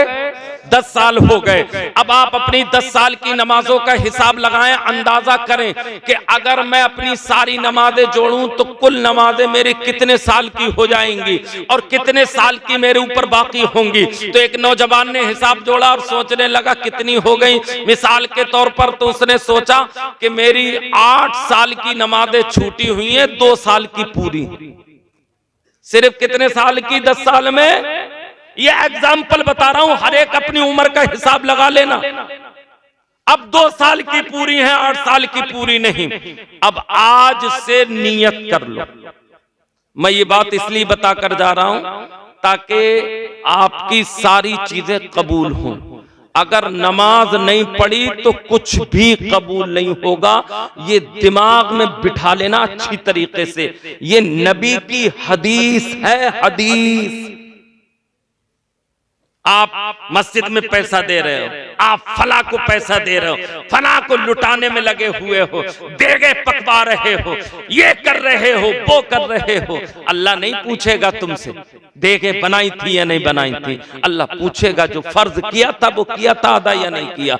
अव्वलु मन युहासबु, हदीस नबी की बताती है, यौमल क़ियामती इंसान से सबसे पहला जो हिसाब लिया जाएगा, सवाल किया जाएगा, वो है नमाज।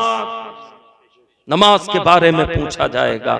आज हम क्या करते हैं? रात भर जलसा किया, फजर में सोते रहे, कोई फायदा नहीं जलसे का।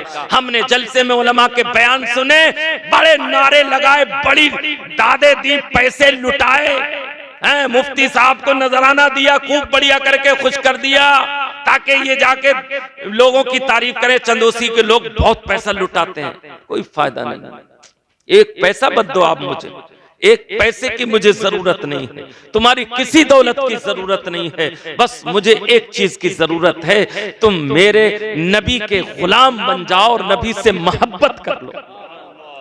बस एक मर्तबा मोहब्बत कर लो। मशाइख महरेरा किताब है, आप पढ़ के देखें। शम्से महरारा के बारे में वो अपनी एक उंगली पे पट्टी बांध के रखते थे। किसी ने जिद कर दी कि हुजूर पट्टी क्यों बांधते हैं, तो जब खोल कर देखी तो उंगली के नाखून पे अल्लाह लिखा हुआ था। वो कहते हैं जब तक नमाज पढ़ने के बाद ये जाहिर ना हो कि मेरा रब मेरे अंदर समा चुका है, अल्लाह हुलूल से पाक है, मगर मकसद क्या है?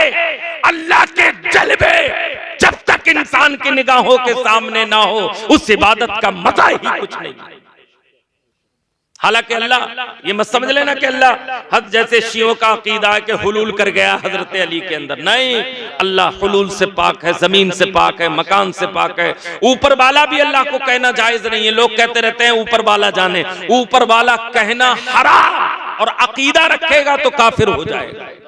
इसलिए कि अल्लाह हर सिमत से पाक है। सिमत उलूफ का अकीदा रखने वाला ईमान से खारिज हो जाएगा। बात समझ में आ रही है आपके?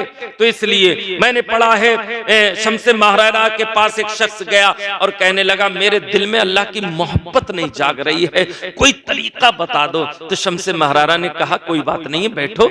आपके पास बाजरे की रोटी थी और मछली थी भुनी हुई, और इत्तफाक ऐसा कि वो बाजरे की रोटी भी बड़ी कड़क थी, आपने खाने को दे दी, उसमें नमक भी ज्यादा था, उसने खाई और मछली के साथ खाई। उसके बाद उसने कहा हुजूर अब मुझे जो है पानी पीने को दे दो, बड़ी तेज प्यास लगी है। शम्से महराना ने कहा अपने मुरीदों से दरवाजा बंद कर दो, जल्दी से लॉक लगा दो, ये निकलने न पाए। कमरे में बंद हो गया। अब वो तड़प रहा है, प्यास के मारे बेचैन और बेकरार है, उसको हर तरफ पानी नजर आ रहा है, उसको बड़ी शिद्दत की प्यास लगी हुई है। काफी देर के बाद जब दरवाजा खुला तो खुलते ही सबसे पहले पानी की तरफ भागता है, सबसे पहले पानी की तरफ जाता है। जब पानी पी लिया, शम्स महरारा की बारगाह में उसने अर्ज की, हुजूर ये आपने मेरे साथ क्या किया है? तो कहा तुम्हारे दिल में अल्लाह की मोहब्बत जगा रहा था। कहा कैसे? कहा जिस तरीके से शिद्दत की प्यास का तुम्हारे दिल में एहसास था, अगर इसी शिद्दत के साथ तुम अपने रब को याद कर लोगे तो तेरा रब तुझको अपनी रहमतों से नवाज देगा।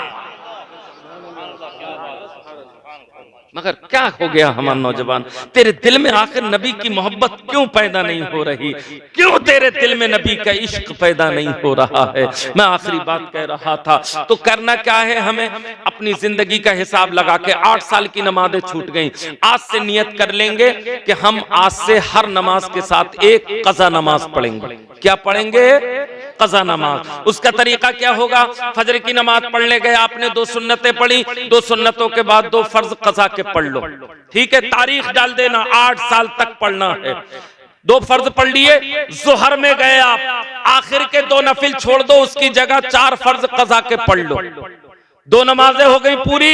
असर में गए, 4 सुन्नतें मत पढ़ो, 4 सुन्नतों की जगह कज़ा के 4 फर्ज पढ़ लो। मगरिब में गए, 2 नफिल छोड़ दो, 2 नफिलों की जगह 3 फर्ज कज़ा के पढ़ लो। इशा में गए, 4 सुन्नतें पहले की छोड़ के 4 फर्ज पढ़ लो कज़ा के, 4 नफिल आखिर के छोड़ के 3 वित्र कज़ा के पढ़ लो। एक दिन की नमाज अल्लाह ने तुम्हारी पूरी फरमा दी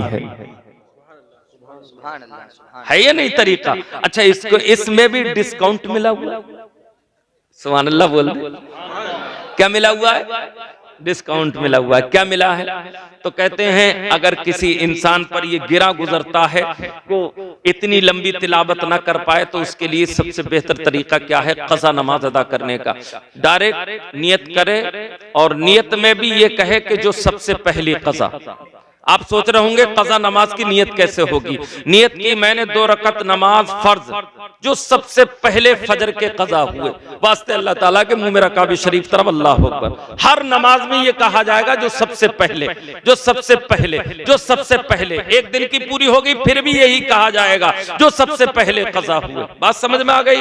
अब आपने नियत बांधी कज़ा की, सुबहाना छोड़ दीजिए, आप अलहम्दो पढ़िए डायरेक्ट। अलहम्दो के बाद कोई सूरत मिलाइए, रुकू में जाइए, सिर्फ एक मर्तबा कहिए सुब्हान रब्बियल अज़ीम, उठ जाइए, डायरेक्ट सजदे में जाइए, समिल्लाहु लिमन हम्दा रब्बना व लकल हम्द कहने के बाद सजदे में सिर्फ एक तस्बीह पढ़िए, सुब्हान रब्बियल आला।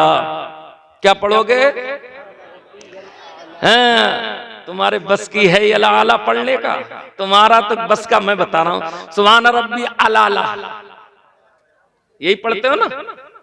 सुभान रब्बी अला, बत्ता बारा कसमों का, बत्ता आला जद्दू का।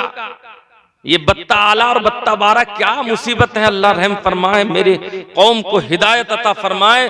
आप अल्लाह को गाली देते हो या अल्लाह की तारीफ करते हो? मेरे मुसलमानों, जब तक हमारे मखारिज सही नहीं होंगे, अगर हमने अल्हम्दो को बड़ा हाथ से नहीं पढ़ा तो छोटे हाथ से पढ़ दिया तो माना पूरे बदल जाएंगे। मतलब होगा तमाम बुराइयां अल्लाह की, और जबकि है क्या? तमाम तारीफें दोनों आलम के पालनहार के लिए। जब बड़े हाथ से पढ़ेंगे, आप कुल हुवल्लाह हर रकत में चलाते हो, हर नमाज में कुल हुवल्लाह से काम चलाते हो। मुसलमान हमारा इतना गिर चुका कि तुझे सिर्फ एक सूरत के अलावा दूसरी सूरत याद नहीं। नफिलों में देखो तो कुल हुवल्लाह, सुन्नतों में देखो तो कुल हुवल्लाह, वित्रों में देखो तो कुल हुवल्लाह, तरावी में देखो तो कुल हुवल्लाह, फर्जों में देखो तो कुल हुवल्लाह, शबे बरात के नफिलों में देखो तो कुल हुवल्लाह।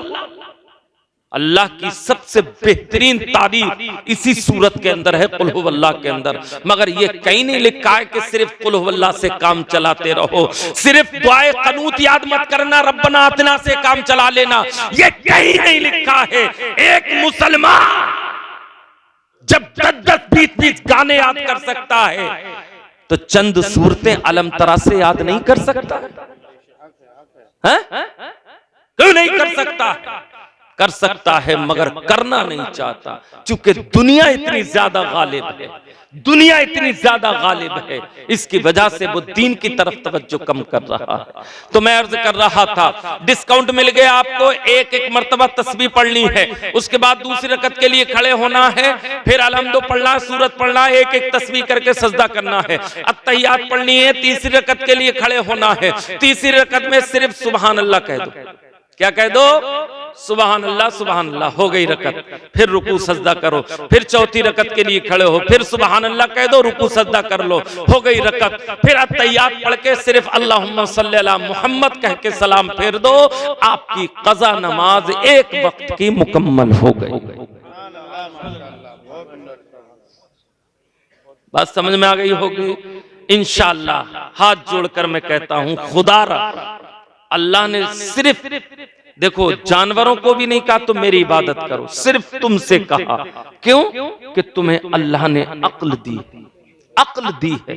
जानवरों के पास अक्ल नहीं है, इसलिए वो जानवर हैं, हमारे पास अक्ल है, इसलिए हम इंसान हैं। इबादत वही करेगा जिसके पास अक्ल होगी। कभी किसी पागल को नमाज पढ़ते देखा है आपने? अल्लाह के नबी की हदीस, रुफ़िअल क़लम अन सलास, 3 लोगों से कलम उठा लिया गया है, सोने वाले से, पागल से और मजनू से। बात समझ रहे हैं मेरी बात? इन पर कोई शरीयत का हुक्म नहीं होता। इसी तरीके से ये बात जहन में रहे, अल्लाह वालों पर जब शुक्र के हालात तारी होते हैं, जिसे हालत शुक्र कहते हैं, वलियों पर जब ये तारी होते हैं तो शरीयत के अहकाम इनके ऊपर से उठ जाते हैं। मिसाल सुन लो, अगर साबिरे पाक 12 साल टहनी पकड़कर खड़े रहे तो मैं पूछता हूं 12 साल की नमाजें कहां गई?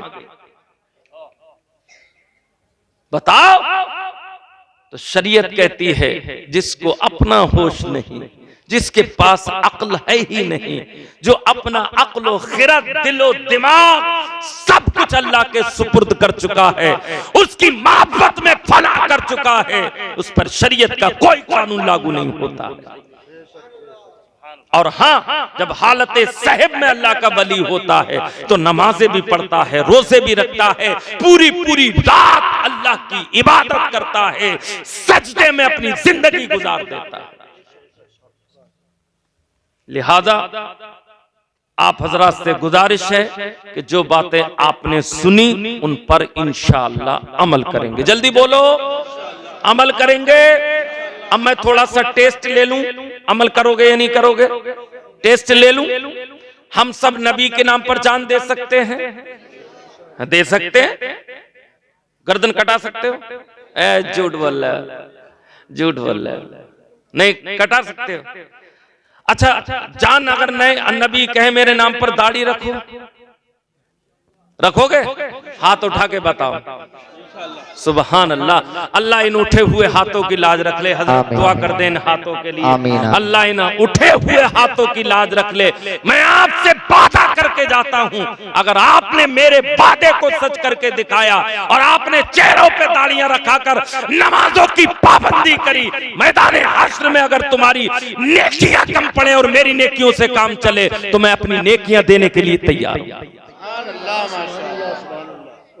मगर शर्त ये है, शर्त ये है कि तुम जो बातें मैंने बताई हैं इन पर अमल करो। देखो हम बहुत पिट चुके, बहुत हमारे हालात खराब हो चुके, बहुत जिंदगी बर्बाद कर चुके, बहुत पैसा लुटा चुके, सब अपनी जवानी खराब कर डाली हमने, मोबाइल में गुजारी, नशे में गुजारी, बेनमाजी होने में गुजारी। अरे कुछ जिंदगी अल्लाह की मोहब्बत में भी गुजार दो, फिर मुझे बताना तुम्हारी पिछली जिंदगी में और इस जिंदगी में कोई फर्क है या नहीं। मेरी बात समझ में आ रही है आपके? अल्लाह ताला मुझे भी आप सबको इन बातों पर अमल करने की तौफीक अता फरमाए। जो बातें हमने सीखी सुनी इनको दूसरों तक पहुंचाने और अमल की तौफीक अता फरमाए। अस्तगफिरुल्लाह रब्बी मिन कुल्ली ज़म्बिन व अतूबु इलैह। सारे लोग एक मर्तबा मिलकर कलमा शरीफ पढ़ लें, ला इलाहा इल्लल्लाहु मुहम्मदुर रसूलुल्लाह सल्लल्लाहु तआला अलैहि वसल्लम।